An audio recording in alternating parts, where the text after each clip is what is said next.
Guys, are you okay? Are you okay, guys? Man, these two are really out of it. I can't believe it. They both partied way too hard last night. Apparently, Mr. Goodplot won he won the contest that I told you guys about last season with these two guys talking about it. Yeah! Oh, yes, frankly, I wasn't following any of that. But that's okay, you know what, that's okay, because it was celebrated. It was celebrated by these two, and now I'm afraid they're probably dead.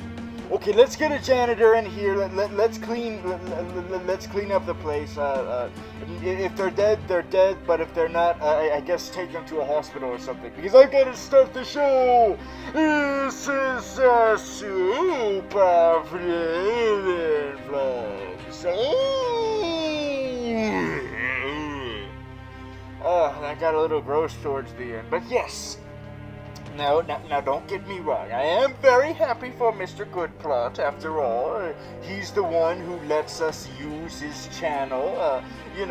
Since the big executives, since the big major companies rejected us, he's the one who has accepted us into his channel. Since he's a fellow supervillain. Yes, maybe we'll invite him, into the channel Awesome Blogs, like we're in right now. Maybe, if he's nice. If he's nice, we'll see. We'll see. Okay, he's got to get 3 golden star stickers on his board if he wants to come here. Okay, be a good villain, Mr. Goodplot. Good villain. Alright, let's start off this week. Finally back on track. We're back on track doing episodes on the week according to when the events of the TV show Vlillain happened. Finally we get back to that. Yes, and we start, of course, with Gotham. Yes, Gotham. Yes. And what the supervillain does this show offer us? Of course, it offers more villainy from Barbula. Originally not intended to be a villain, but that's okay. I don't mind that the original Barbara was a vicious psychopath. It's still gonna make no sense when Jim eventually has a daughter who is named after her. That's gonna be really weird. But anyway, yes. So I don't mind using Barbara as a villain. More the merrier. But what I do mind is when you only use her. Nothing against Barbara or anything, but since she wasn't meant to be a villain originally, sometimes I feel like she's hogging all the spotlight from the characters who actually should be villains. I just feel like she's hogging it up a little bit. But it seems like what they're trying to do is they're trying to get her out of their system, or at least her, what she has to offer to antagonism out of her system, or out of Gotham's system, because they decided to devote a whole episode to her, all about her being the villain. Just an entire episode about her and nothing else. Okay, maybe a couple of things, but mostly just her. Where she has this whole, glorious dream of marrying Jim Gordon, and I think we get a cameo from Not Joker there, and a whole bunch of cameos, and of that weird doopy-doo hairdo guy from the previous season in Arkham and stuff, and stuff like that. And it's okay, good. We got a motivation. That's very important for a villain, is the motivation and whatnot. So yeah, okay, fine, Barbara. You're proving yourself, and now she's proving herself even more. Showing what villainy she has to offer by seducing Jim Gordon. Well, maybe not seducing, but manipulating him into going on a road trip.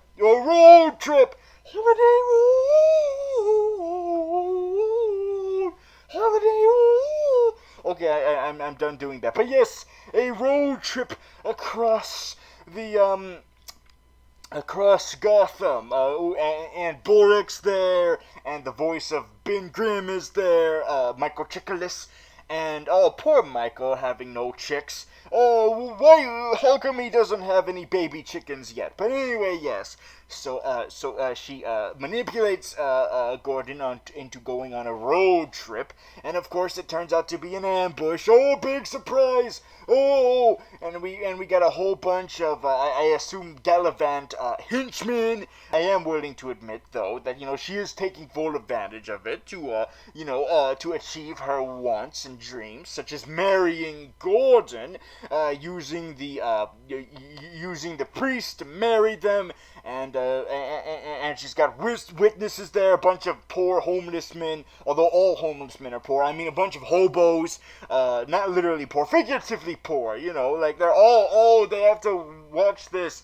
Oh, they're probably really interested. They want to change the channel to something else, but they can't because this is they're actually in the show. So anyway, yes. So right as so of course Barbara also has the doctor lady who I forgot the name of, who is currently the girlfriend of Gordon. She's there, so that Barbara can rub it in her freaking face that, yeah, I'm gonna marry Gordon, not you. And of course, the audience is like, well, that's kind of how it's supposed to be. Wait a minute, is this how we're gonna get Barbara Jr.? Is this how we're gonna get Batgirl, Barbara Gordon, Jr.? Is that how we're gonna get her? Is it gonna be through this? That's kind of twisted up and weird. Really twisted, but well, apparently that's how we're gonna. But then all of a sudden, no, that's not how we're gonna get here, because then the police, the cavalry shows up and rescues Gordon. So Barbara has a big epic showdown with Gordon, and then finally, it's probably where there was all leading up to, where Barbara is dangling off of this big ass clock. And it's kind of like the climax of the Great Mouse Detective movie. Yes, it's just like the Great Mouse Detective movie. Oh, they're dangling off of a giant ass clock. Oh, what's gonna happen? Oh, is she gonna die? And the answer is, well, she does fall. She falls off of the clock. Does she fall to her death? And the answer is, no.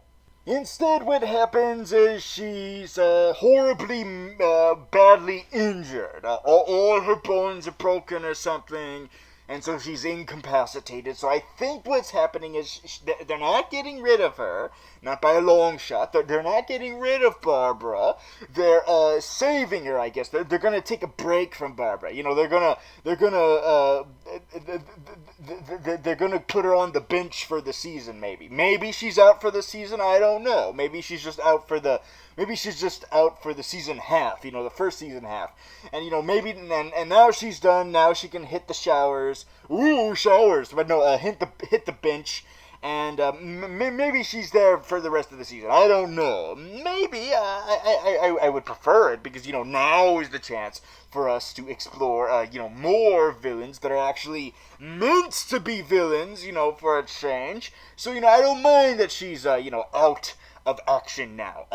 But then again, maybe this means that she won't come back at villainy. Maybe this means that this is her point of redemption, and that is why Gordon eventually has a daughter that he names after her. Maybe that's what that's set up to. Either way, okay, fine, good.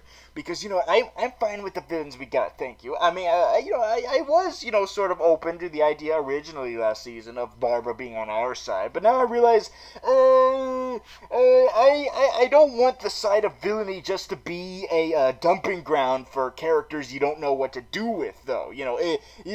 Just because you don't know what to do with a character doesn't mean you have to make them a villain. It has to be a character that was made specifically for that purpose, I believe. So, our side is not a dumping ground, kind sir. So, back the fuck off. So yes, so now let's move on to characters who actually are meant to be villains. And one of them, of course, is Riddler. And as we know, he's still continuing on his wacky adventures of dealing with dead bodies and, Weekend at Bernie's type shenanigans. Well, with all his dead bodies he's piling up. Because in this episode, he finally got together all of the body parts of his girlfriend. He finally put them all together into a suitcase, and so he goes to a forest to bury it. So he finally goes there to bury it, and of course he does the thing that all villains have an unfortunate tendency, and I myself is included on the guilty list of this tendency, and that tendency is monologuing, where you're like, I knew once I was born in a log cabin, and I slipped out of my mother's vagina all majestically and whatnot. Okay, well, he didn't go into that detail, but that's basically what happened with his monologue. And because he went too long on his monologue, that's why he got caught. He got caught by one of those mountain men, or one of those mountain hillbillies. He basically got caught by one of the Duck Dynasty dudes. And so he kills the Duck Dynasty dude. Yay! Duck Dynasty dudes die! So anyway, he kills the Duck Dynasty dude. Oh god, what if this is really in bad taste if one of them actually does die? Oh, awkward. But anyway, yes, so he kills him, and so he's like, oh, no, I gotta bury this guy. God damn it, Jesus fucking Christ.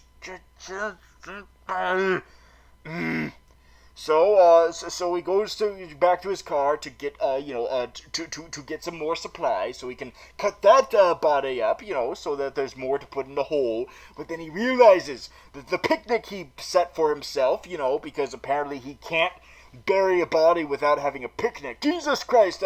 Manage your priorities, Riddler. You can't just accompany every victim burial with a picnic. What the hell? It's very unsanitary. Okay, you're gonna get you might get your food contaminated with all the dead people germs, and it's gonna be a mess. But yes, but he realizes that someone has eaten from his picnic. Oh my God, Yogi Bear knows about his victims. Now he has to kill Yogi Bear. No! Run away, Yogi Bear! Run away! But then he finds out that it is not Yogi Bear who ate his picnic food. No, instead it was the penguin! Yes, the penguin. That is where Penguin pimped away to on his pimpmobile last episode, where he was going all...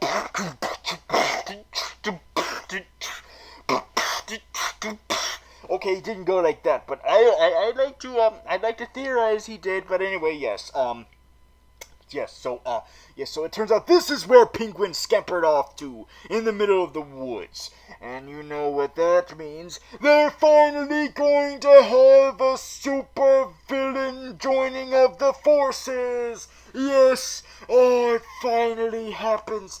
The two of them finally working together on a villain case, a duo, bringing us back to the good old times where they used to fly rockets together, and they did it alongside a certain someone, but apparently that certain someone either does not exist yet in this continuity, or he already does, but we just still haven't seen him, or he's a concept rather than a character. And if the third one is true, then fuck you, that's horrible. Don't make Joker a concept, you freaking dumbasses. What the hell? So anyway,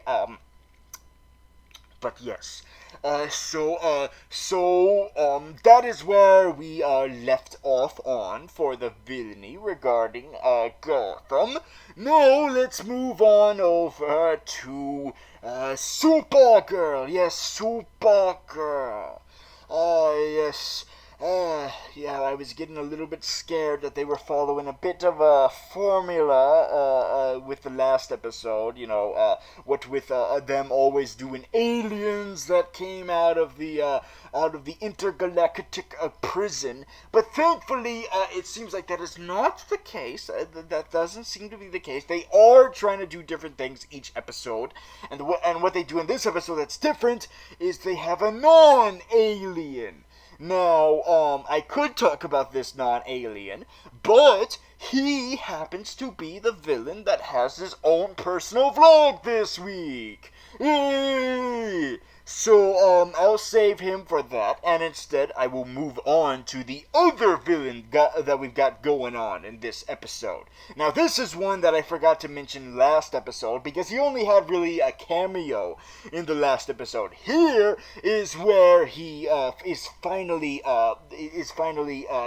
more civilly, officially introduced. And of course that is Maxwell Lord. Yes, apparently what's going on with the show that I've been noticing is that they take the more well-known Superman characters and replace them with the more secondary Superman characters, which is why you got Supergirl in place of Superman and Cat Grant in place of Perry White, and you got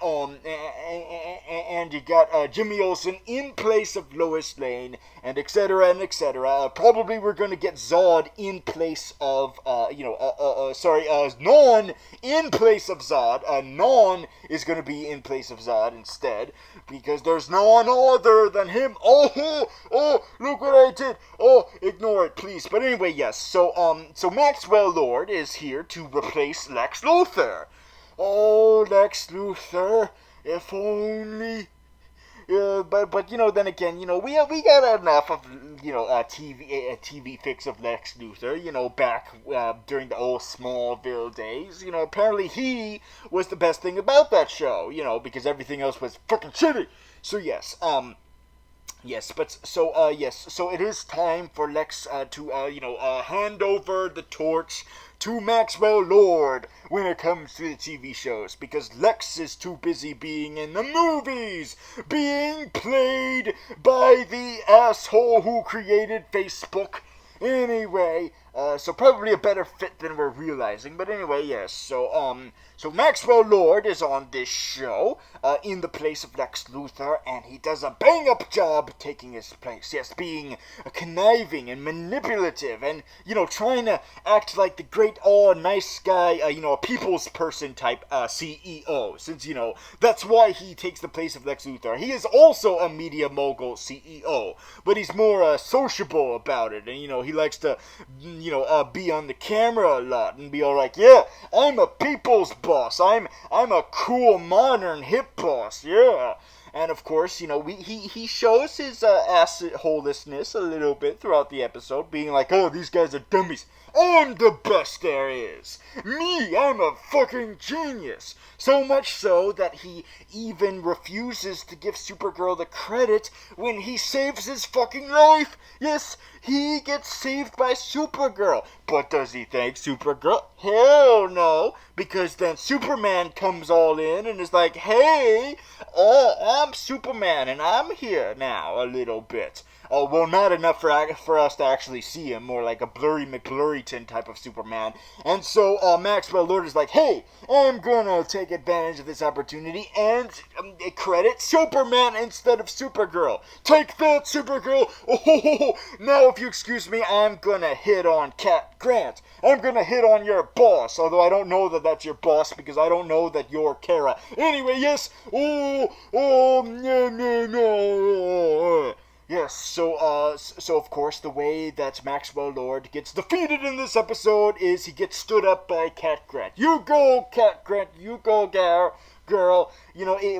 Unlike Barbara, I don't mind if she becomes a supervillain. I mean, she's got the personality for it and everything. Yes, I don't mind if Cat Grant becomes a supervillain. Yes, you go, girl. Yeah. Oh, her son is Peter Pan, y'all. Oh. And Hank Henshaw continues to remind us of his glowing red eyes but doesn't do anything with them. Like, hey, Hank Hinshaw, we already get it. We get it. We know you're secretly evil.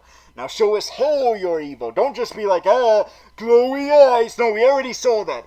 Increase the revelation of villainy. Increase. You don't have to reveal to them, just to us, okay? Okay, Hank Hinshaw? Okay. Alright, let's move on over to the next superhero show where I only review the villainy of, and that, of course, is Agents of S.H.I.E.L.D. Now, you might have noticed that last week we did not have, a personal vlog of the week. The part of that was due to, complications with my face that I am continuing complications of. I'm afraid this is going to be permanent, guys. Oh, God, I'm always going to look like this now. Oh, no. Although, maybe it'll make me a little bit more distinguishable now. Maybe this is a good thing. I have to look at the positives of this. The positives. But anyway, yes. So, but because of that, we are making up for it by having 2 vlogs this week. I already told you about the first one, but for the second one, it's someone from this show. Yes, so he's got his own vlog too for the week. And, now you might be wondering, well, wait a minute, didn't the episode end with him, being sedated and put into, basically a jail? He was sedated and put into a stasis? Well, the answer is yes, which is why we managed to get, a vlog from him, in between, then, right before that happened. We managed to cram it in there, we got it from him, and then we let him get into stasis and be unconscious for, probably the rest of the season. We don't know yet.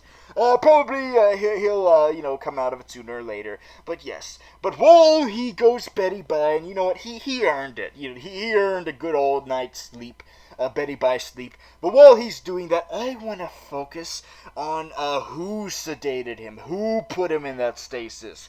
And of course, that is Rosalind Pierce, or Price, or whatever. Rosalind Price.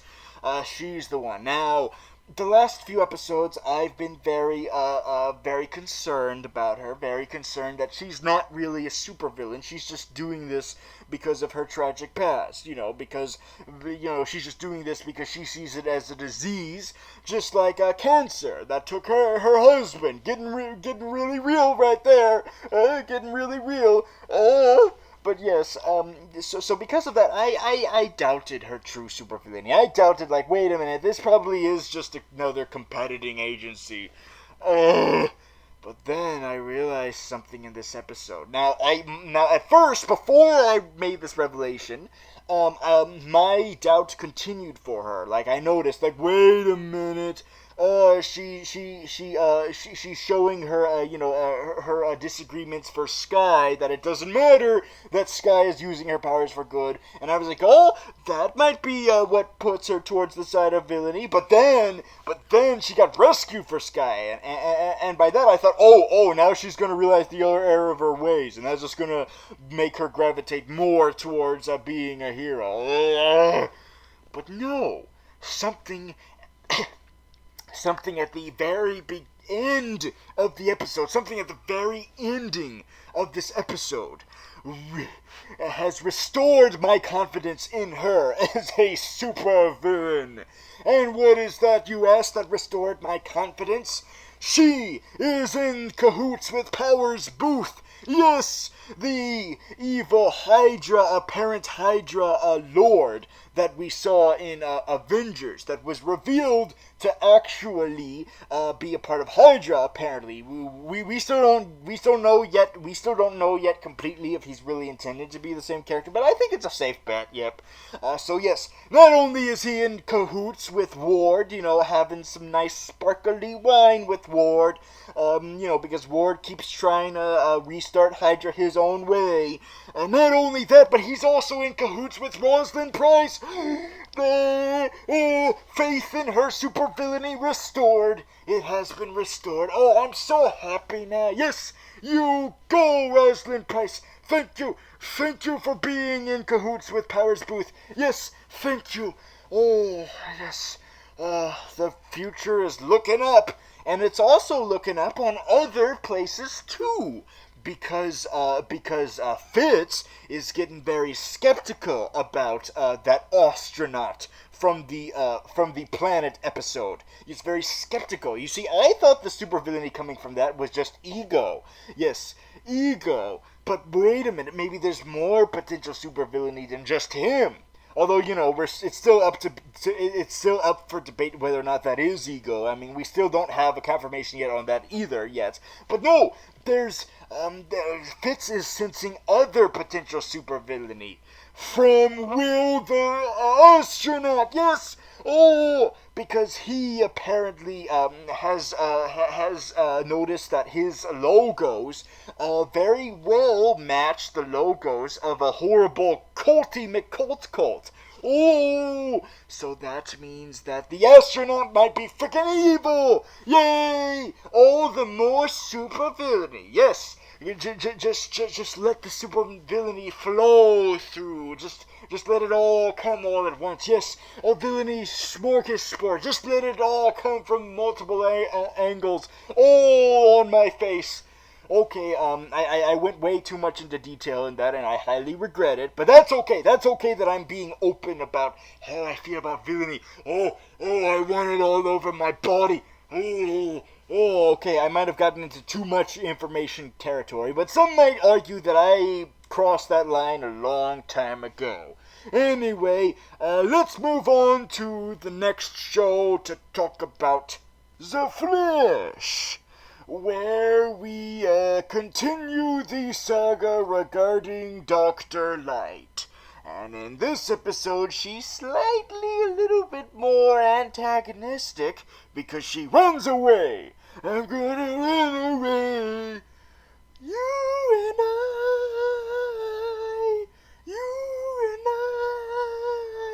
I don't know why I went into that, but I just decided to. But anyway, yes, she runs away. Yes, I could have gone for the other song about running away, but that show beat me to it last season. So no, I'm not gonna do that one. So anyway, yes. Yes. Dr. Light runs away from the jail that she was put in. Apparently, they're still doing that. They're still putting people in the jail, I guess, even though it was a really bad idea, and it's been proven by the end of last season that that's a really shitty idea. But nope, they still do it because convenience. Of course, you know, maybe maybe this will be the moment where they'll realize, yeah, we should probably stop doing this. We should probably stop keeping our villains in this makeshift prison because they're freaking escaping like she did. Apparently, the way she did it is she used the light to she manipulated the light to make herself invisible. They didn't really get into that much, but yes. So she made herself in. I'm still not completely sure what exactly happened. Did she turn invisible, or did she turn into light? Because if she could manipulate light to make herself invisible, then, you know, wouldn't that mean that she did not have to strip buck-ass naked? Yes, apparently she's buck-ass naked now. Yay! Oh, but we never see that happen. Oh, come on. Ugh. You're just making us even more sad. So yes, so she strips buck-ass. So there's an implication that she stripped buck-ass naked, but we never see it because she's gone for the rest of the episode. We never see her again in the episode. Just that her clothes are left behind in a jail cell, and she's gone. I'm still not even sure how she even did it. Did she turn invisible, or did she turn into light? I don't know what's going on. But anyway, yes. So, but what's important is that somewhere out there, she is naked, but probably not anymore currently. She probably put some clothes on by the time we realized that she was naked. Oh, God damn it! I know what you're thinking. Hey, stop! Hey, Bloodnofsky, stop being a freaking perv. being all like, oh, nudity, Well, guess what? Don't you dare imply nudity if you're not willing to show it. Even censored nudity, at least, something. I'd even go for male nudity, sure, why not? But bring the whole family. But anyway, yes, I distracted myself with nudity. Now I don't know what I'm talking about. Yes. Apparently the real reason why she stripped naked was so that she could leave all of the supplies and clothes there, so that Barry could have a big old scheme of his to take their Earth's, Dr. Light, which is Linda Carter. Yay, I remember her name this time. Yes, she is the alternate Dr. Light. She's the non-powered Dr. Light. So they take her and they give her the superpowers, they don't give her superpowers. They give her gadgets to make her look like she's got superpowers, so that they can lure Zoom into the dimension. So they do it. Barry has this big arc where he reveals to Linda Carter his secret, probably going nowhere, and they act out the scene. They act it out. No, yes, not that much villainy as per se. Acted pretend villainy. And, I can always go for a nice play. I can always go for a nice interpretation of villainy. I don't mind that too much, just as long as the interpretation is excellent and does the original villainy justice. But this did not do that, so I give this a bad review. I am giving this a bad review. I throw my tomatoes at Oliver. But anyway, wait, why am I throwing them at Oliver? He wasn't in this episode. I'm throwing them at Barry. But anyway, eventually, Zoom does show up. Yay, Zoom is in the picture now. Hey, Zoom, when are you gonna be a professor already? When are you gonna go to college and get a professor, okay? It's still really weird just to call you Zoom instead of Professor Zoom. Go to college, you lazy son of a bitch. So anyway, so Zoom comes all in and tries to kill Linda Carter, and Flash is like, nope, like I said before, we're bringing that nowhere, so nope, screw you, she's still alive.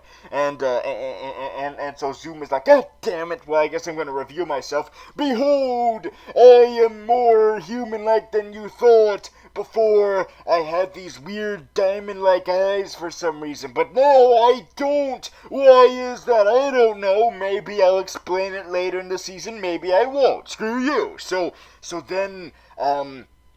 then Zoom takes Flash and reveals him to everybody. He doesn't reveal that he's Barry. Instead, he reveals that he's a little defeatable wussy wuss. Yes, he's like, look at this dumbass. I beat his ass all to hell. Look at him. I'm not going to reveal that his true identity or anything. I'm just going to show that I beat him up. Yeah, I'm Zoom, bitches. And then Zoom zooms out. Zoom, zoom, zoom. And Barry's like, oh, god damn it. Not only did he beat my ass, and he had to gloat to the entire city, rubbing it in my face, being like, oh, I defeated Flash. I defeated Flash. Oh. Not only that, but also I am crippled now. Yes, Flash can't walk anymore. There you go. There's how you end your episode. With a you crippled Flash. Way to depress everybody. The fastest man alive cannot walk. He is all crippled now. Oh, maybe this is supposed to draw parallels to season 1, Dr. Wells, because he never, was actually paralyzed. He just pretended to be. But now we actually do have a legitimate paraplegic.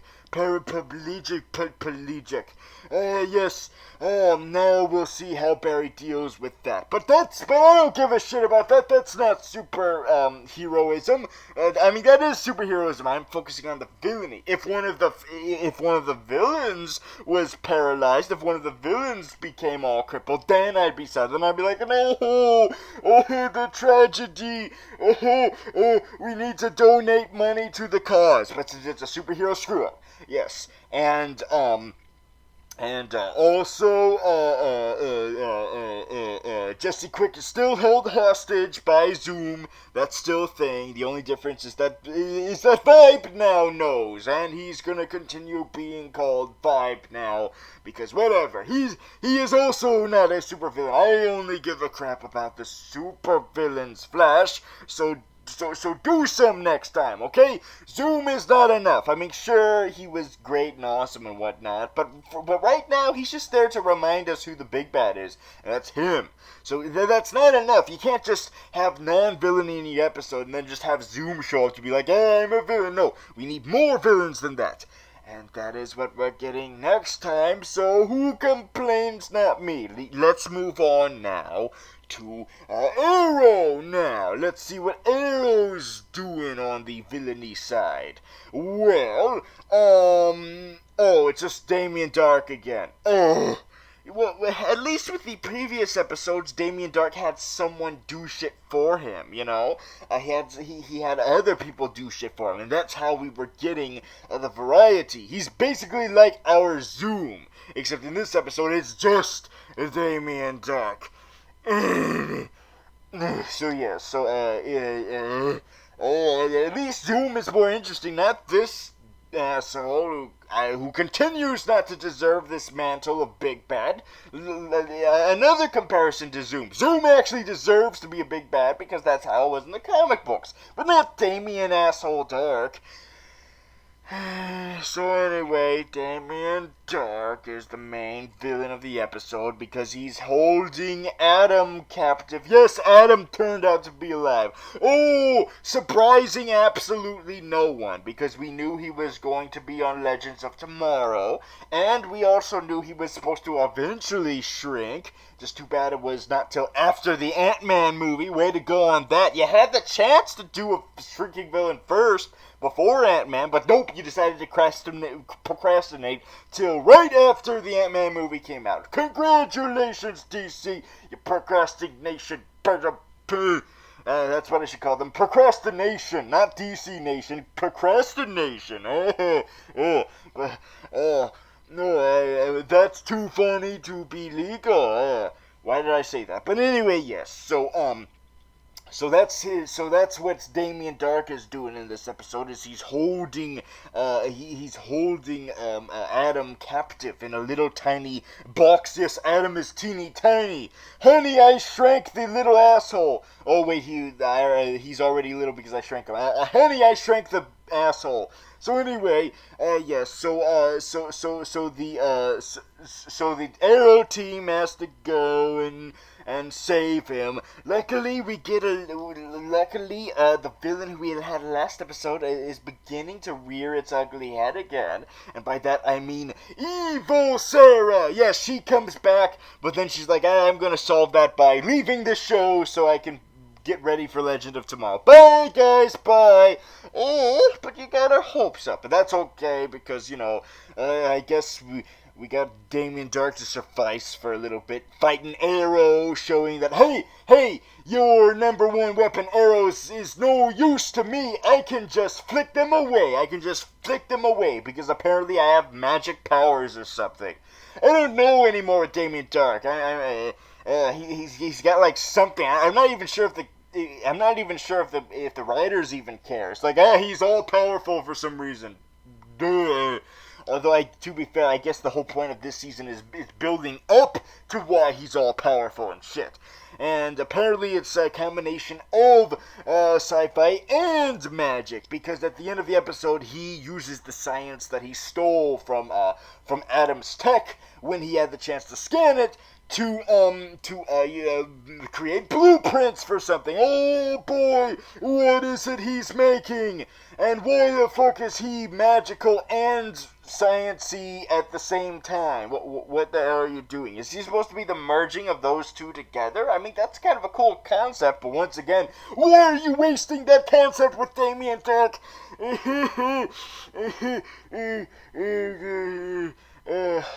Also, why did you leave sorry, did I say Pimtech the whole time? Sorry, the comparisons are off the roof. I meant to say Palmer Tech. So anyway, why did you leave the Palmer Tech with Palmer so he could send all that signals and shit, and get escape and escape and team up with Team Arrow again and be like, yay, I'm back to normal again, and I'm just gonna decide when I'm gonna be on the show again, I guess. See you guys. I'm also prepping for Legends of Tomorrow. Yes, this episode's doing some multitasking with that. But anyway, I don't want to think about Legends of Tomorrow. It just constantly reminds me that Captain Cold and Heatwave are becoming heroes. I can't. Just thinking about it gives me brain cancer. Maybe I shouldn't say that. But just thinking about it gives me brain herpes. There, that's better. Herpes. That's okay. That's not offensive. Brain herpes. But anyway, yes. I guess that's it. That's it. And I forgot about the flashback regarding Blitzberg. Yes, apparently that's the character's name in the comic books. But here he's just called Cider, Apple Cider or something. I don't know. But anyway, that guy is doing stuff also fantasy-based. So I guess it's another one of, the ludicrous points where Arrow happens to be dealing with the present, something that happened exactly in the past up to this exact point. From the same point from when he got stranded on the island is, all the history is happening again at the same point from when he got off of the island. I probably fucked up real bad trying to explain that, but you know what I mean if you follow that show. Stupid coincidences with the past and present. Anyway, yes, so Blitzberg is also doing some magical voodoo type stuff. Oh, maybe he is Papa Midnight. No, wait, that would be racist, because not all black people are the same. I can't believe I said that. I gotta slap myself for that. There, I slapped myself in the cheek. So anyway, yes, so whatever he's got going on, it's apparently magic-based. I'm still pulling for Dinosaur Island. His big plan is to transform the island into a dinosaur land. Da da da da da da da da. We're probably gonna get sued now for me singing that. But anyway, yes. So you go, Blitzberg. You keep doing whatever the hell you're doing. At least what you're doing is way more interesting than the last several flashback villains, or at least the last season flashback villains. I actually liked Ivo, but then dead. So yeah, so you're the first in a while of interesting flashback villains. So you keep it up. Hopefully it's a good payoff and not something stupid. Instead, have something that's both awesome and stupid, like Dinosaur Island. Okay, let's move on from Arrow to our final show to talk about this week. Heroes.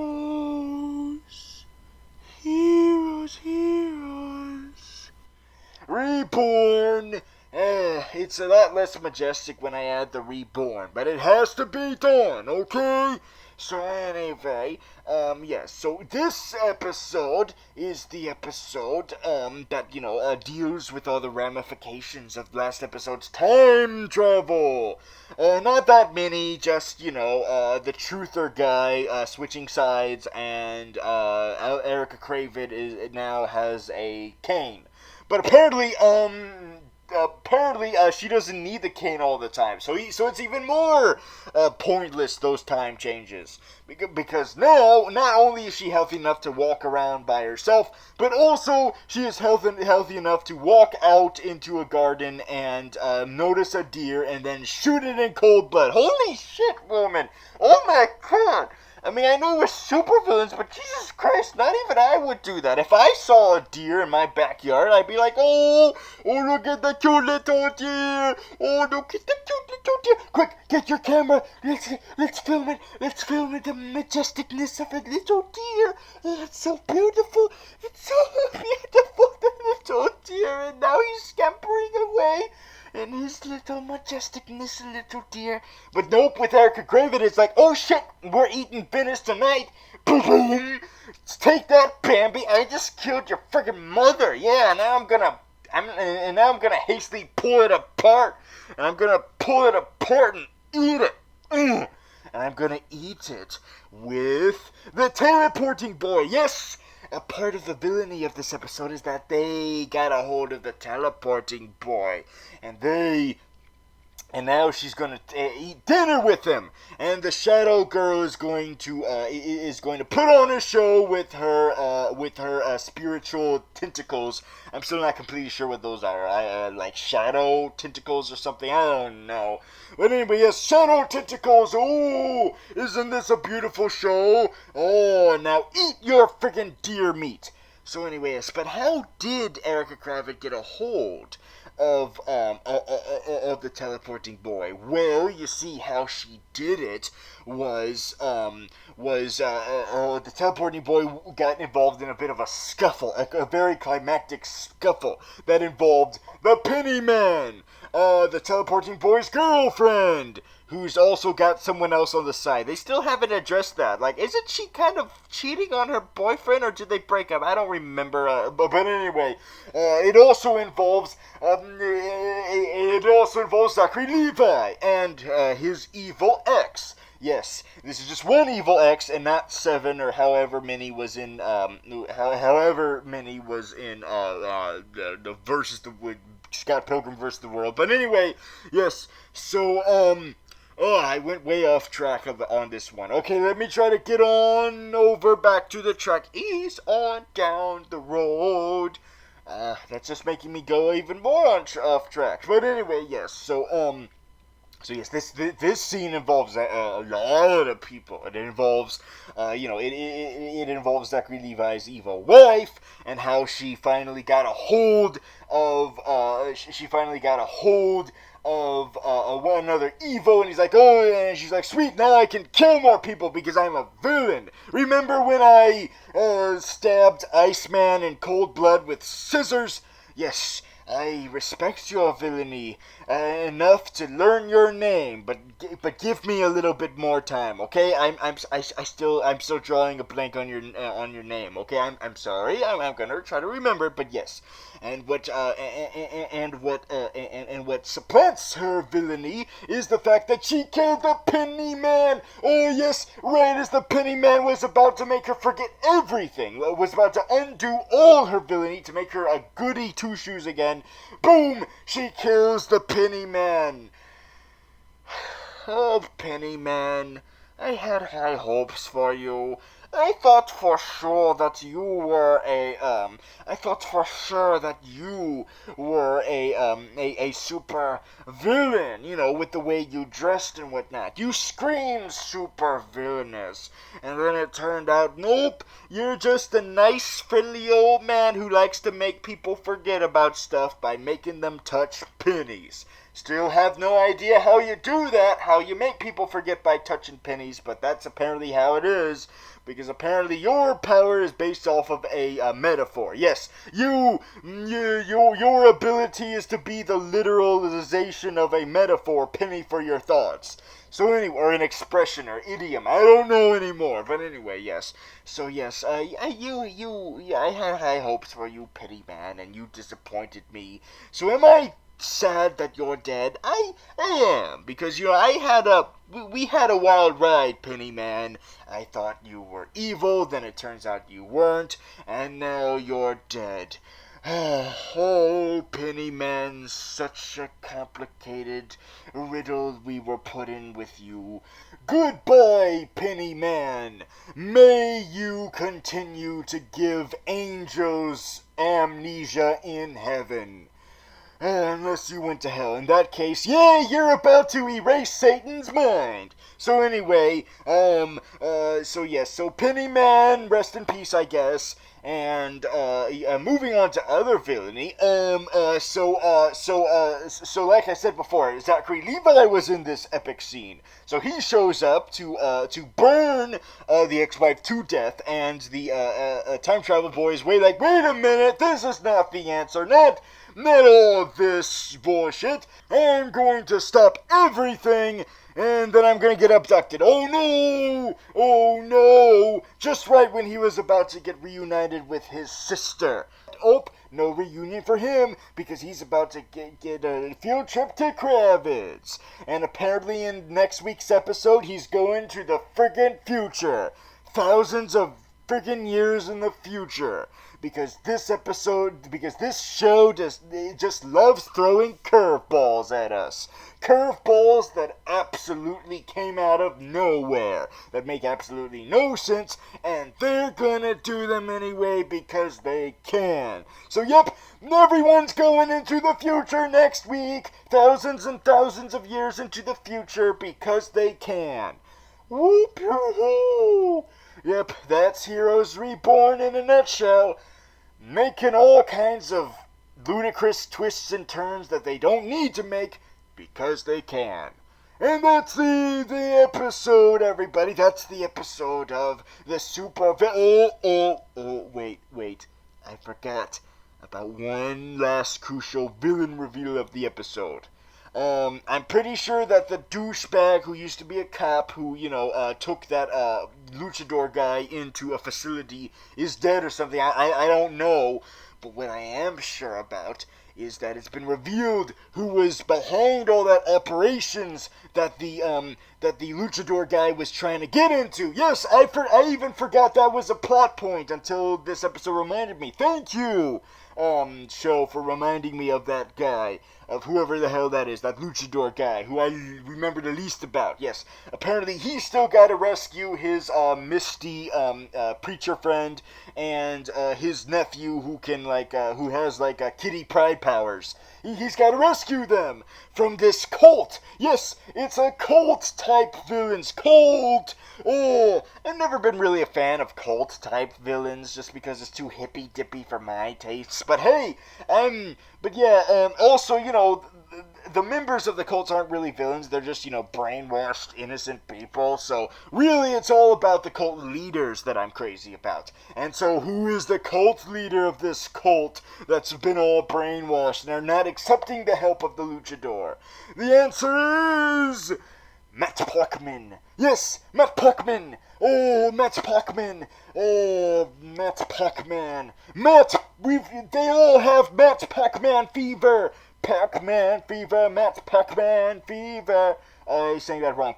I've got Matt Pac-Man fever. So anyway, yes. So Matt Parkman, who we saw in the previous episode, I just forgot to talk about him though, because it's very hard to keep track of all this multiple stuff going on around here in Heroes. Okay, it's very difficult. It's like literally, it's about the whole entire world at this point.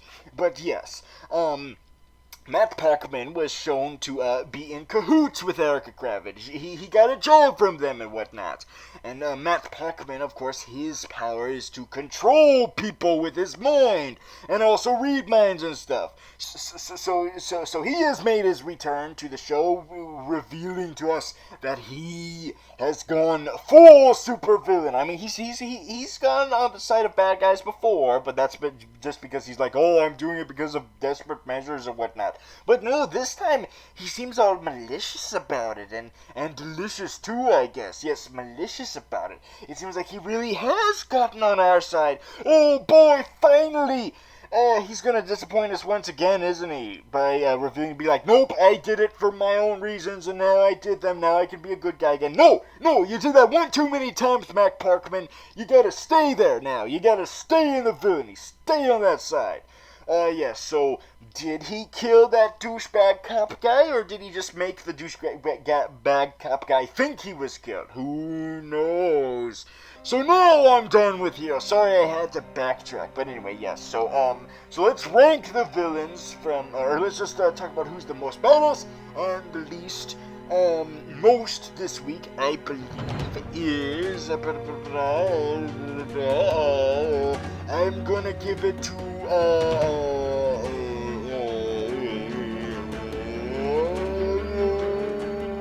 Powers Booth, because he brought Rosalind Pierce onto the evil side, or maybe she was evil the whole time, and he's just like, hey, I want to remind people of it. But either way, Powers Booth is the most badass, and the least badass I'd have to say is it was Riddler. He was the least badass because he was very sloppy this week. He was very sloppy with dealing with his bodies. He could have done it very easily and quick, but no, he had to be like, oh no, all this dilly-dallying I'm doing. So shame on you, Riddler. You're the least badass. Okay, now we're done with the episode. Now we're done.